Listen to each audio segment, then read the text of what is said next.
নাম করেছিলেন, ওই দোকানে বসে আবার বলুন না না না মমতাজুল ইসলাম খুব ভালো লোক, ওর মতো লোক হয় না, তাহলে নবীজি বলছেন আশা করা যায় যে তার পাপ আস্তে আস্তে করে মিটিয়ে দেওয়া হবে। গীবত মারাত্মক বড় পাপ। এই পাপ আমাদের মায়েরা বেশি করে। এই যে বসে আছে যারা সাংঘাতিক মাস্টার, এ বসে আছে ভাবছেন কি ফেরেশতা নাকি? আপনি এখন ওদেরকে ভাবছেন মনে হয় ফেরেশতা বসে আছে না। একবার শুধু বাড়িতে যেতে দেন, তারপর কি করে। ওই জন্য তো আমি আপনাকে বারবার বলেছি যে সংসারে সুখ শান্তি যদি রাখতে চান, বজায় রাখতে চান, একটা কাজ করবেন, পাড়ার কোনো মেয়েকে আপনার বাড়িতে ঢুকতে দেবেন না। কি বললাম বুঝলেন? পাড়ার কোনো মহিলাকে আপনার বাড়িতে ঢুকতে দেবেন না। ঢুকতে দিলে কিন্তু বিপদ। ও আপনার সংসারে গিয়ে গীবত আর পরনিন্দা করে সংসারে আগুন জ্বালিয়ে চলে আসবে। আল্লাহ তাআলা এতক্ষণ পর্যন্ত নবীর সার্টিফিকেট দিলেন, আপনি পাগল নন, চরিত্রহীন নন, আপনি উন্মাদ নন, তারপরে আপনি উত্তম চরিত্রের অধিকারী, এই সার্টিফিকেটগুলো দিলেন না। এবার নবীজিকে গাইডলাইন দিচ্ছেন। আপনি তো মক্কাতে আছেন, তা মক্কাতে দয়া করে এই কোয়ালিটির মানুষদের সঙ্গে মিশবেন না। তার প্রথম কোয়ালিটির মানুষকে আল্লাহ তাআলা বলছেন ফালা তুতিল মুকাজ্জিবিন। কথায় কথায় যারা মিথ্যা কথা বলে আপনি এদের সংস্পর্শে যাবেন না, কখনো এদের সঙ্গে কোনো বন্ধু করবেন না। আমাদের যত বন্ধু সব দেখবেন মিথ্যুকদের সাথে, মিথ্যুকদের সাথে না। যে যত বেশি মিথ্যা কথা বলবে তার জনপ্রিয়তা তত বেশি। আমাদের নেতাদের চরিত্র কি? যত মিথ্যা কথা বেশি বলতে পারবে তত ভোট বেশি।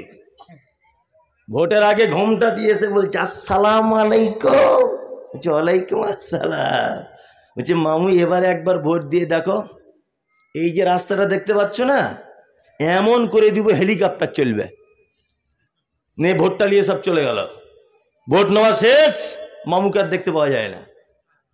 কি বলছি বুঝতে পারছেন না? ফোন করলে ধরে না।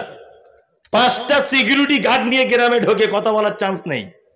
আর ভোট চালার সময়তে সবাইকে এসে বলছে আসসালামু আলাইকুম, আসসালামু আলাইকুম। আরে ভাই কোনো অসুবিধা নেই, আমি তো আছি। জেতা হয়ে গেল, পাছায় লাথি মেরে দিল।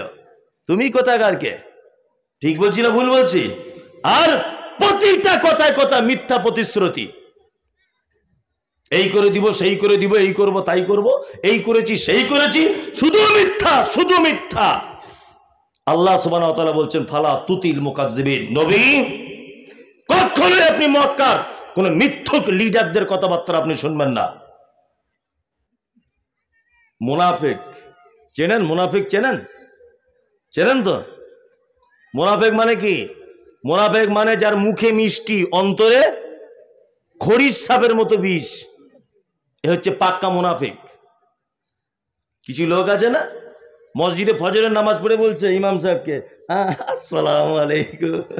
সত্যি ভাই 30 বছর নামাজ পড়ছি, আপনার মতো ভালো ইমাম এর আগে কোনোদিন আমাদের মসজিদে আসেনি, এত ভালো ইমাম আপনি। সালাম আলাইকুম দিয়ে গেল ফজরের নামাজ পড়ে। না, ইমাম সাহেব বাড়ি গিয়ে 2 দিন কামাই করে দিয়েছে, কোনো কারণে আসতে পারেনি। তো ওই লোকটাই চায়ের দোকানে গিয়ে বলছে শালা ইমাম পাল্টাতে হবে।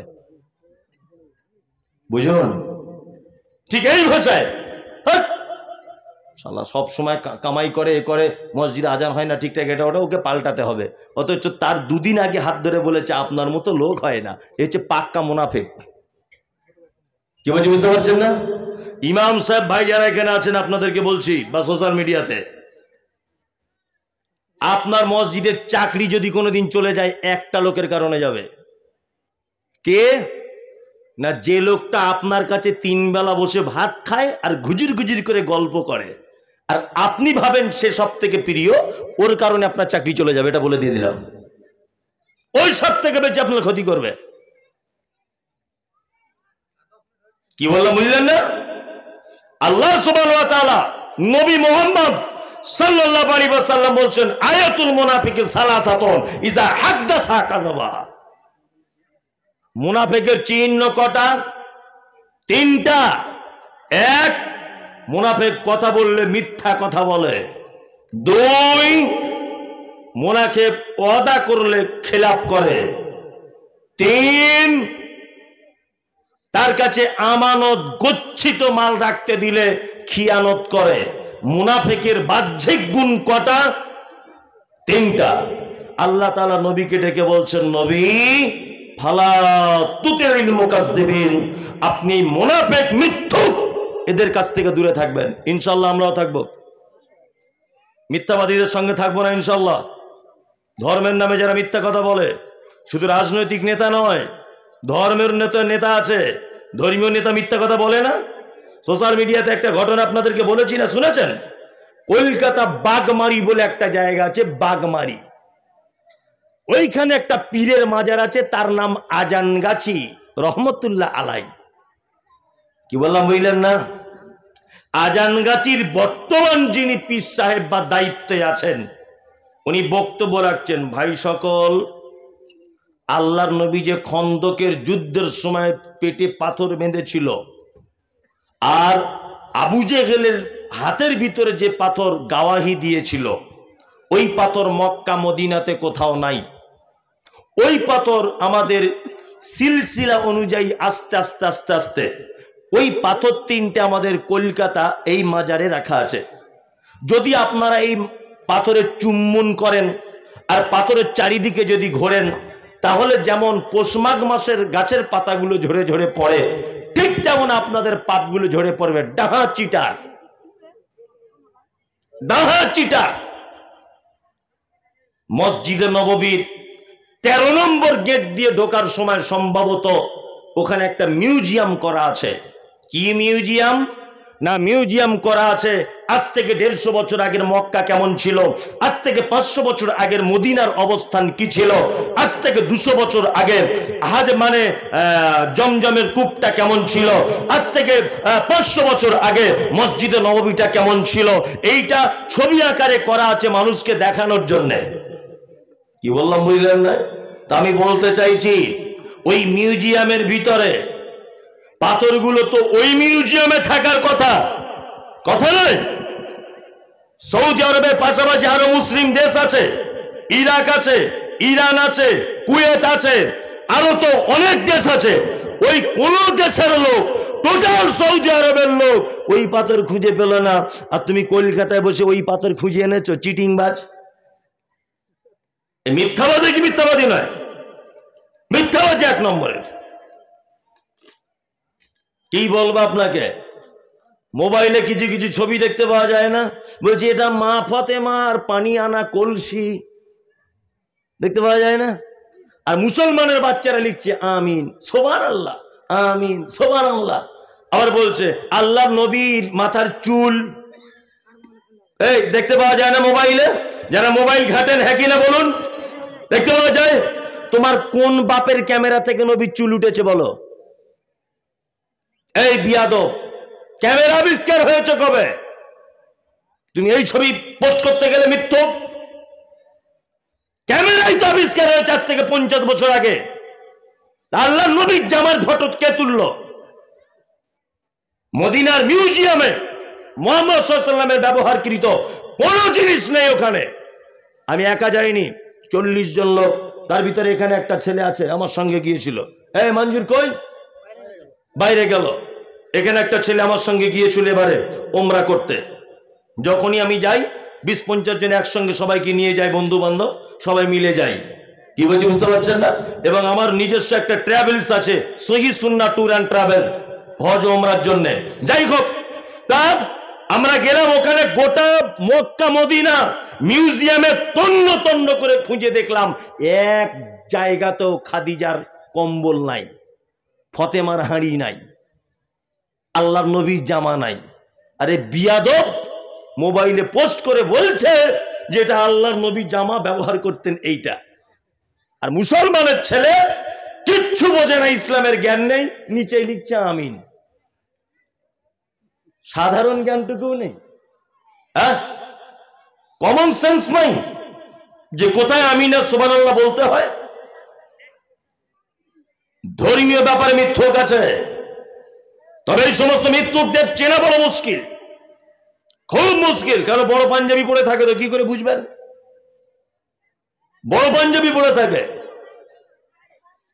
মাথা টুপি, আবার দাড়িও আছে, বুঝবেন কি করে? ধর্মের নামে ভণ্ডামি চলছে গোটা সমাজ জুড়ে, চলছে না? চলছে। আল্লাহ সুবহানাহু ওয়া তাআলা তারপরে আবার বলছেন কি, নবী, মক্কার মুশরিকেরা চাইছে যে আপনি একটু নরম হয়ে যান, তাহলে তারাও নরম হয়ে যাবে, তাহলে আপনাকে আর হিজরত করে মদিনায় যাওয়া লাগবে না। এই যে 360টা দেবদেবীর পূজা করছিল আবু জেহেল, আবু লাহাব, উতবা, সাইবা, ওরা বলতে চাইছে মুহাম্মদ তুমি তোমার ধর্মটা করো না, ফালতু আমাদের এইসব দেবদেবীর ব্যাপারে বলতে আসছো কেন? কেন?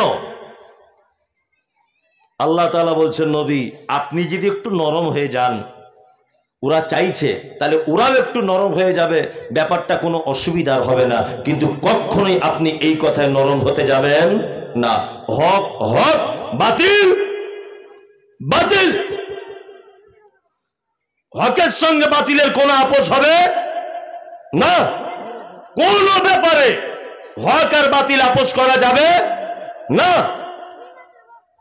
আল্লাহু আকবার, কত যে হক আর বাতিল। মুসলমান লজ্জা লাগছে, এগুলো লজ্জা। সমাজে একটা স্লোগান চলছে না, ধর্ম যার যার, উৎসব সবার, চলছে না? এটা কিন্তু মৌলভী সাহেবরা স্লোগান দেয়নি, স্কুলের মাস্টার দেয়নি, প্রফেসর কিন্তু এই স্লোগান প্রথমে আবিষ্কার করেনি। এই স্লোগান আবিষ্কার করেছে রাজনৈতিক কিছু নেতারা। ধর্ম যার যার, উৎসব সবার। দুটো কথার একটা ঠিক, ধর্ম যার যার এটা ঠিক, কারণ আল্লাহ এই ব্যাপারে বলছেন লাকুম দীনুকুম ওয়ালিয়া দীন, যার ধর্ম তার কাছে, এটা ঠিক। উৎসব বলছে সবার, বলছে না সবার। আল্লাহু আকবার। এই সবার বলতে গিয়ে মুসলমান রাজনৈতিক নেতা দেখছি দেবদেবীর পূজা হচ্ছে। আপনি তো একটা অন্য ধর্মের মানুষ, আপনি কেন রাজনীতি করেন বলে ধর্মটাকে রাজনীতির সঙ্গে জড়িয়ে দিলেন? মুসলমানের বাচ্চা গিয়ে দেখছি ফিতে কাটছে, কপালে লাল সিঁদুর পড়ে, দেখতে পাচ্ছেন সোশ্যাল মিডিয়াতে এগুলো, হ্যাঁ? আল্লাহু আকবার। মানুষ বিক্রি হয় হয়, এত সহজে অল্প টাকাতে বিক্রি হয়? বিক্রি হলেও অন্তত একটু বেশি টাকাতে হয়।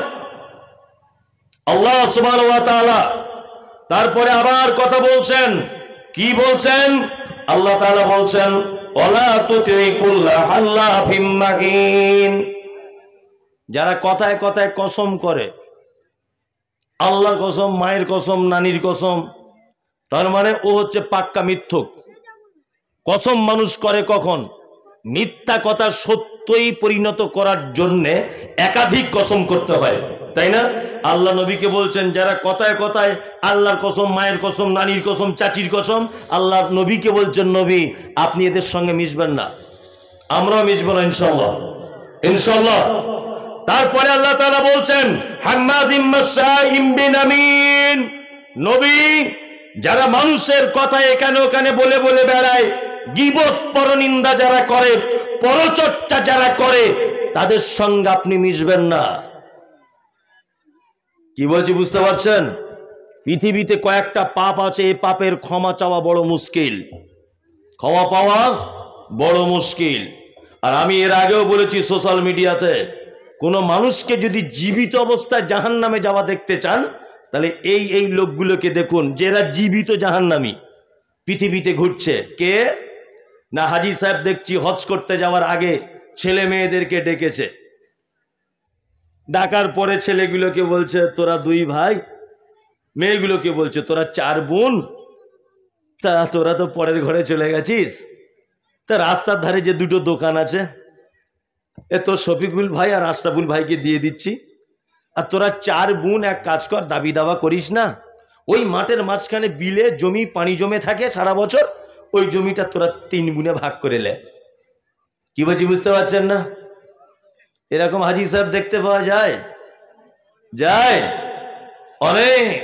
তা আমি মনে মনে ভাবি, এ যা জমি ভাগ করেছে প্লেন ভেঙে যাওয়ার কথা। এ যে সিস্টেমে জমি ভাগ করেছে প্লেন তো ফাঁকা আসমানে ভেঙে যাবার কথা, কিন্তু অন্য হাজি সাহেবরা ছিল ওই জন্য ভাঙেনি। আশ্চর্য ব্যাপার।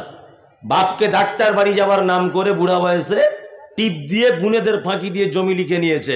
ওই লোকটাকে আবার দেখছি তসবি নিয়ে ঘুরছে, সুবহানাল্লাহ সুবহানাল্লাহ সুবহানাল্লাহ। ফেরেশতারা ঠিক এইরকম বাঁশ নিয়ে রেডি হয়ে আছে। কি হয়েছে বুঝতে পারছেন না?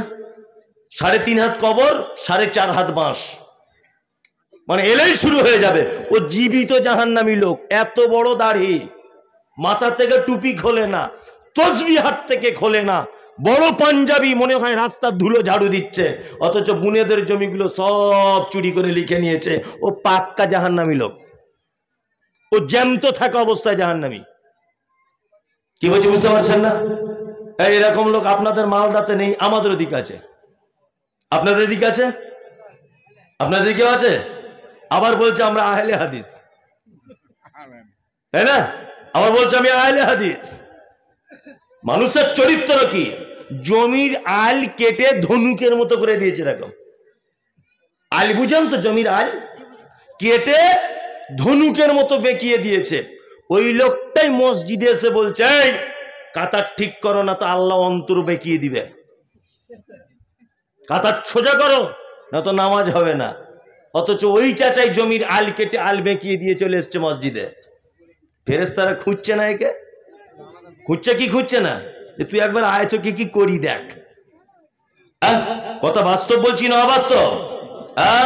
অনেক বাপেরা আছে সব সম্পত্তি বেটিদের ফাঁকি দিয়ে বেটাদের লিখে দিয়েছে। আর একটা সমাজে ঘটনা ঘটছে বলছি। 3টে ছেলে দেখে না, একটা ছেলে দেখে, ছোট ছেলেটা খাওয়া দাওয়া দেয়। তা বলছে ছোট ছেলেটা, ওরা তো কেউ দেখে না, ওই জন্য 10 কাটা ছোট ছেলেকে বেশি দিয়েছে। এই তুমি বেশি দিয়ে গেলে কেন? তোমার তো বেশি দেবার রাইট নেই। বলছে ওই 3টে ছেলে যে দেখে না, ও দেখে না পিতামাতার অবাধ্য হবার পাপ ওর আমলনামাতে জড়ো হচ্ছে, পিতামাতার সঙ্গে অসৎ ব্যবহার করার গুনাহ ওর আমলনামাতে জড়ো হচ্ছে। তুমি কেন একটা ছেলেকে 10 কাটা বেশি দিতে গেলে? এ রাইট তোমার নেই। এ রাইট আছে? নেই। একটা বেটাকেও চুল পরিমাণ আপনি এদিক ওদিক করতে পারবেন না। আপনি জমি লিখতে গেলেন কেন? বেঁচে থাকা অবস্থায় এই ভণ্ডামি কেন করতে গেলেন? আপনার উচিত ছিল যে এই যে খাতা কলম দলিল পত্র সব থাকলো, আমি মরে যাব, তোরা যেটা হবে কোন একটা ভালো লোকের কাছে আইন জেনে ভালো করে দেখে তোরা ভাগ করে নিবি, আমি এ ঝামেলায় নেই। কি বলছি বুঝতে পারছেন না? এরকম লোক সমাজে খুঁজে পাওয়া যায় কি যায় না? যায়। চলুন, এই যে পাপগুলোর কথা বললাম, এ পাপ ক্ষমা হবে না, এটা বান্দার সঙ্গে জড়িত পাপ।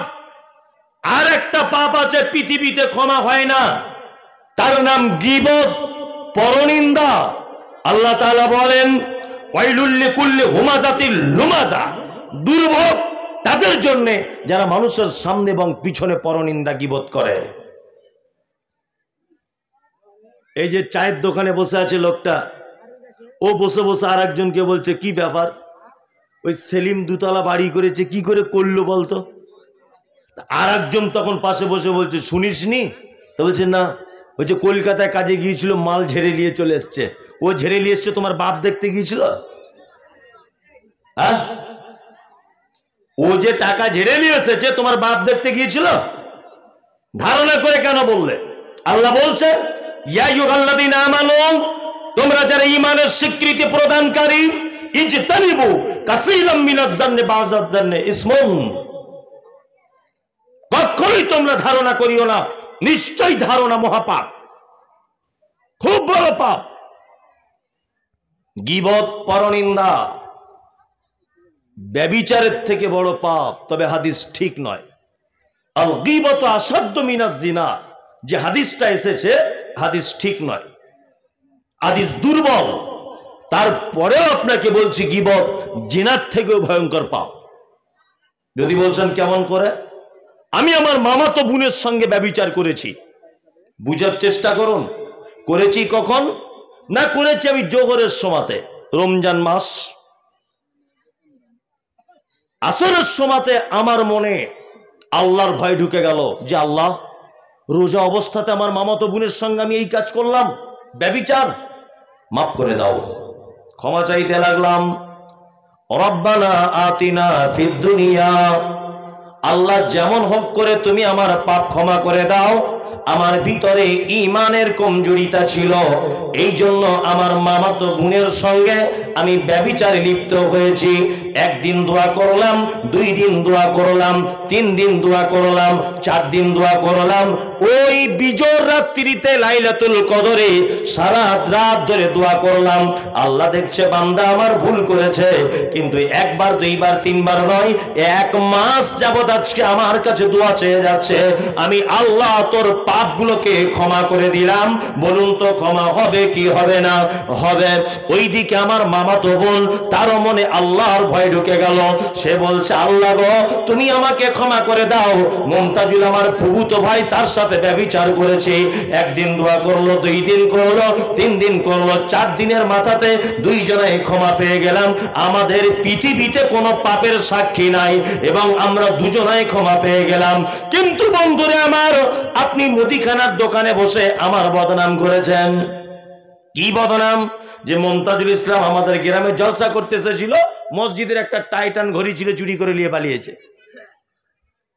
ধরে নেন, এটা বলে দিয়েছেন। গীবত, এই পাপের হাদিসগুলো শুনেছেন। সকালবেলাতে গিয়ে বলছেন মুমতাজুল ভাই, আমার গুনাহ করেছি ভাই, আপনার বিরুদ্ধে কথা বলেছি, আপনি দয়া করে আমাকে ক্ষমা করে দেন। যখন দোকানে বদনামটা করেছিল তখন দোকানে 25 জন লোক বসেছিল। ভালো করে বুঝুন, আমি ওকে ক্ষমা করে দিলাম, কিন্তু ওই 25 জন যে শুনেছে তারা কি আরো 25 জনকে বলবে কি বলবে না? বলবে। তাহলে গীবত বা পরনিন্দার পাপ আস্তে আস্তে আস্তে আস্তে করে বাড়লো কি বাড়লো না? বাড়লো। পৃথিবীতে একটা হাদিস আপনি দেখাতে পারবেন না যে মুহাম্মদ সাল্লাল্লাহু আলাইহি ওয়াসাল্লাম কোথাও বলেছেন যে গীবতকারী তার বাপ ক্ষমা করে নিতে পারে। আমি মুমতাজুল ইসলাম ক্ষমা করলেও আরো যে 20 জন শুনেছে তারা যে আরো 20 জনকে বলেছে এ পাপ ক্ষমা সম্ভব নয়, তাহলে তো বড় বিপদ। অনেক জনের তো বদনাম করে বসে আছি, তাহলে পাপ ক্ষমা হবে কেমন করে? একটা মাত্র পদ্ধতি। নবীজি বলেছেন, তোমার ভাইয়ের যেখানে গীবত করেছো, তোমার ভাইয়ের ওই মজলিসে বসে আবার সুনাম করো বেশি বেশি করে। ব্যাপারটা বুঝলেন? যে দোকানে বসে আমার বদনাম করেছিলেন, ওই দোকানে বসে আবার বলুন না না না মুমতাজুল ইসলাম খুব ভালো লোক, ওর মতো লোক হয় না। তাহলে নবীজি বলছেন আশা করা যায় যে তার পাপ আস্তে আস্তে করে মিটিয়ে দেওয়া হবে। গীবত মারাত্মক বড় পাপ। এই পাপ আমাদের মায়েরা বেশি করে। এই যে বসে আছে যারা সাংঘাতিক মাস্টার, এ বসে আছে ভাবছেন কি ফেরেশতা নাকি? আপনি এখন ওদেরকে ভাবছেন মনে হয় ফেরেশতা বসে আছে না? একবার শুধু বাড়িতে যেতে দেন, তারপর কি করে। ওই জন্য তো আমি আপনাকে বারবার বলেছি যে সংসারের সুখ শান্তি যদি রাখতে চান, বজায় রাখতে চান, একটা কাজ করবেন, পাড়ার কোনো মেয়েকে আপনার বাড়িতে ঢুকতে দেবেন না। কি বললাম বুঝলেন? পাড়ার কোনো মহিলাকে আপনার বাড়িতে ঢুকতে দেবেন না। ঢুকতে দিলে কিন্তু বিপদ। ও আপনার সংসারে গিয়ে গীবত আর পরনিন্দা করে সংসারে আগুন জ্বালিয়ে চলে আসবে।